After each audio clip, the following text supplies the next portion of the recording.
Mrs. Thatcher was in Downing Street, Prince Charles was dating a 19-year-old Lady Diana Spencer, and ABBA were enjoying the last of their 9 number-one hit records in the UK.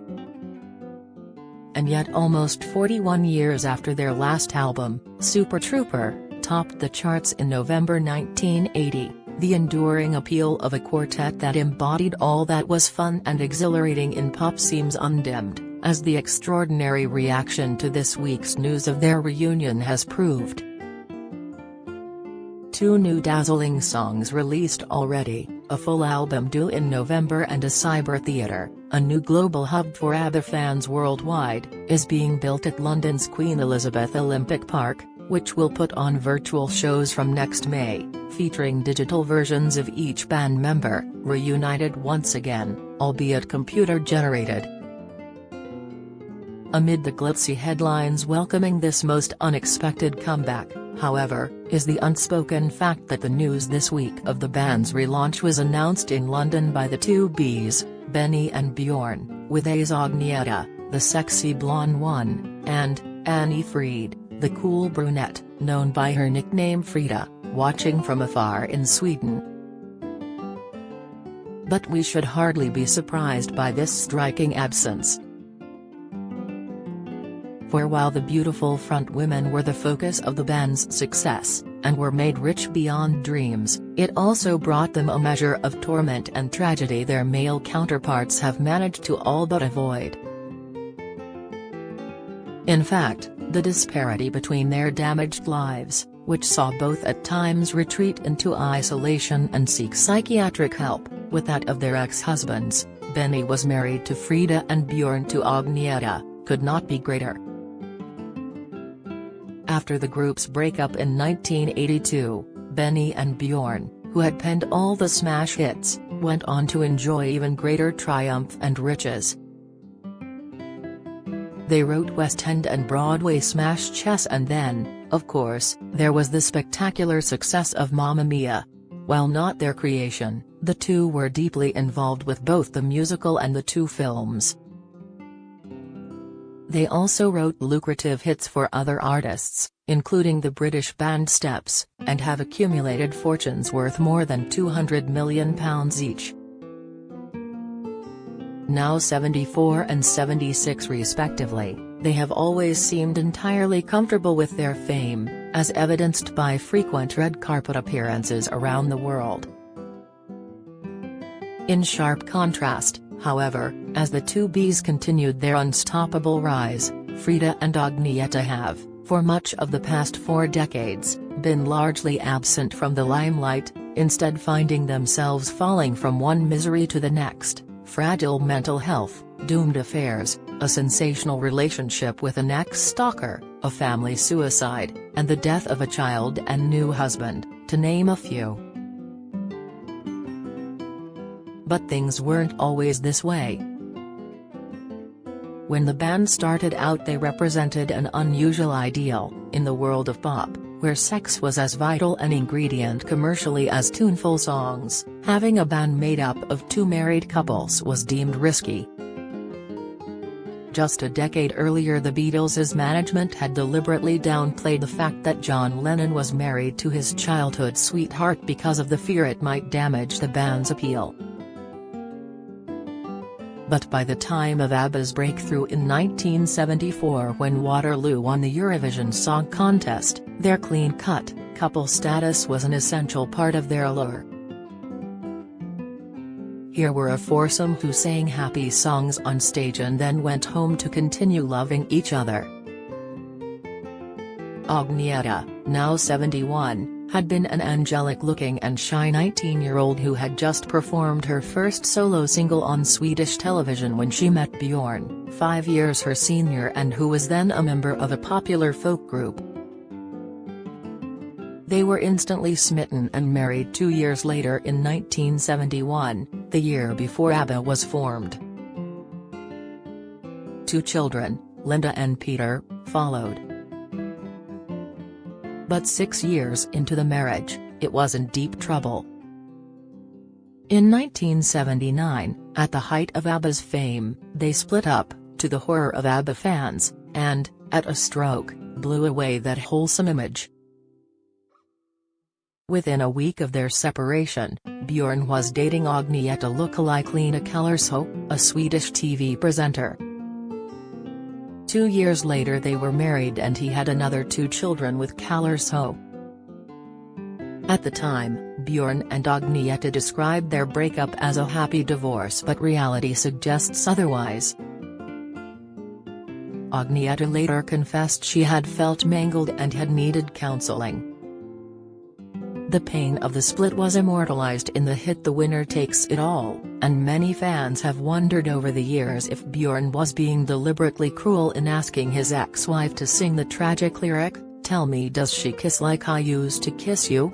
By then, Agneta was already finding the stardom and adulation hard to handle, which was only compounded by the guilt she felt at being apart from her children as ABBA toured the world. She began to develop a visceral dread of crowds, noise and open spaces. Alongside the stage fright, and cripplingly shy, she also found the devotion of ABBA fans alarming and suffered from dreams in which they set upon her and consumed her alive. A fear of flying after being caught in an electric storm on a private jet was an additional demon. Nor, crucially, was she as at ease socially as the other 3, her English was not as good, which added to a lack of public confidence. After Björn came a succession of lovers, among them an ice hockey star and a fashion designer, as well as psychiatrist Håkan Lundbäck. The man consulted initially to try to salvage her marriage to Björn. She then had an affair with Stockholm detective Torbjörn Brander, who had been assigned to her case after kidnap threats towards her children. In 1990, Agneta married for a second time, to divorced surgeon Thomas Sonnenfeld. The marriage was conducted, at Agneta's insistence, in secrecy, and became public knowledge only after it disintegrated 3 years later. Around this time, Agneta also had to cope with the suicide of her mother Birgit, who threw herself from their 6th-floor flat. A year later, her father died, too. Again, Agneta kept everything secret, and even her biographer was told her mother died in an accident. Those who are close to her say everything changed from this point, and her reclusiveness became more pronounced. Certainly, she must have been troubled, because it was now that the oddest chapter of her life began, an affair with a man who had been stalking her. Burly Dutch forklift truck driver Gert van der Graaf, 16 years her junior, was an ABBA fan who had been obsessed with Agneta since childhood and who stalked her for 2 years. She complained to the police, but, remarkably, in 1997 they started a romantic relationship. It was a very intense attention from him, and, after a while, I felt I could not resist anymore. I wanted to know him, Agneta later said. It was, predictably, a disaster, and within 2 years they had split up. By 2000 Agneta was seeking a court order to have him deported to Holland. 3 years later he was back in Sweden, stalking the singer again, and she was forced to seek court protection. After the disaster of this dalliance, she moved deeper into the forested Swedish countryside, building a house around a private courtyard garden. To many, she was following in the pattern of Greta Garbo, another Swedish star who found fame a burden. Indeed, once during an interview she even uttered the Garbo-esque phrase, "I want to be alone." Neighbors say she barely exchanged greetings with them, and for years Agneta did not sing or even listen to music. The former sex symbol shut herself away from the outside world. But then, to general astonishment, she released a record in 2004, a collection of 60s covers, and embarked on some limited publicity for it. saying she yearned to find lasting love. The album, My Coloring Book, spent 25 weeks in the charts in Sweden, and then it, and she, dropped back out of public view. But in 2005, that all seemed to change when a 20-year friendship with businessman Bertil Nordstrom blossomed into a relationship. Sadly, though, that romance too ended. Some have suggested rivalry with the sophisticated Frida contributed to Agnieszka's insecurity and unhappiness. There were certainly tensions, even rumors once that they struck each other with gold discs during a row. Frida and I had opposite backgrounds, temperaments and personalities, Agnieszka admitted in a rare moment of candor. We could get furious and tired with each other, so we had our moments. At the same time, Frida, now 75, was said to be envious of Agnieszka's classic Swedish blonde glamour and voluptuousness. Yet for all her success, Frida's life too has been marred by sadness and the miseries of the past. For her it began long before ABBA. Frida, born Annie Friedlingstad, always knew that she was the product of a wartime love affair. Her mother, Cindy, was seduced by a Wehrmacht sergeant, Alfred Haas, with a sack of potatoes, a gift of immense value in wartime Norway where food was scarce, in 1943. They had sex shortly afterwards, following a naked swim in a nearby lake. Haas, a pastry chef in civilian life, said he told Cindy he was married. "I think she regarded our relationship as I did," he later recalled. The affair continued until 1945, when Frida was born and Haas was shipped back to Germany. For the teenage mother, however, the stigma was intense.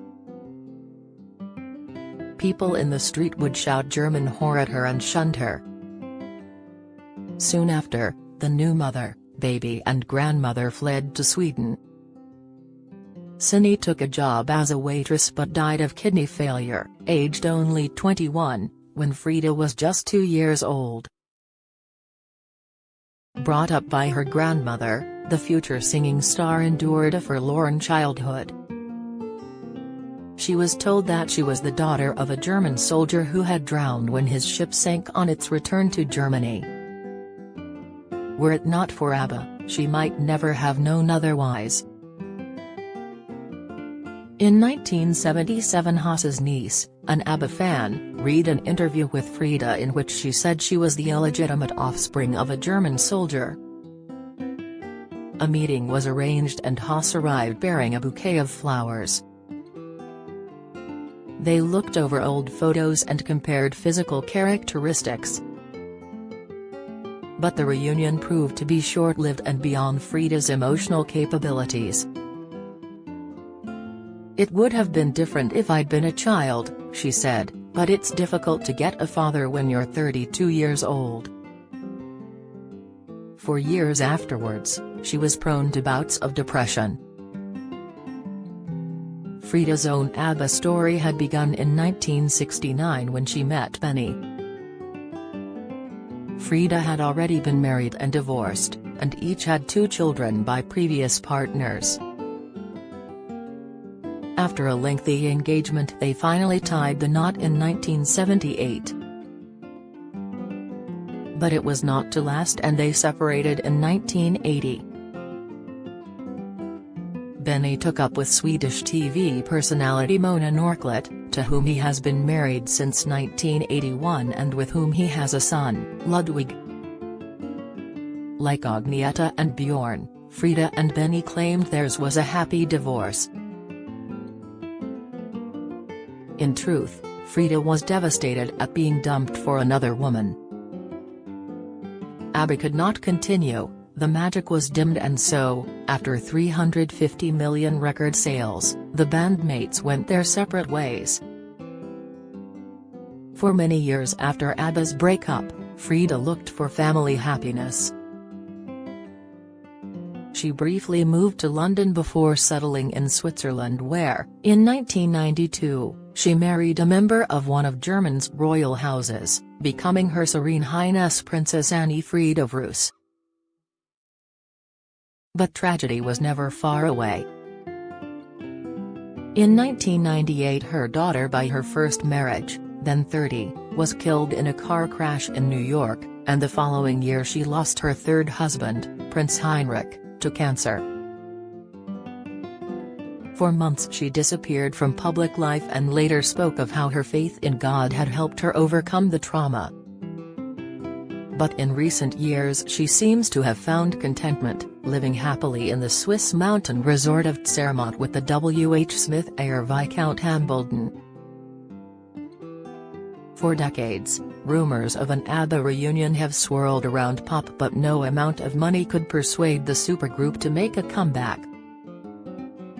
21 years ago they reportedly turned down an astonishing $1 billion offer from an Anglo-American consortium to reform for a series of concerts. Now, to the delight of fans, they have had a change of mind, albeit a studio reunion rather than on stage. Many will wonder why, but, given their ages, perhaps it was now or never. And in a little over 2 years the ABBA story will reach its golden jubilee, 50 years from the moment they first stomped on stage at the Eurovision Song Contest in Brighton. Thanks to the comeback announced this week, there may be another chapter to add to the legend of pop's most unassuming and enduring stars.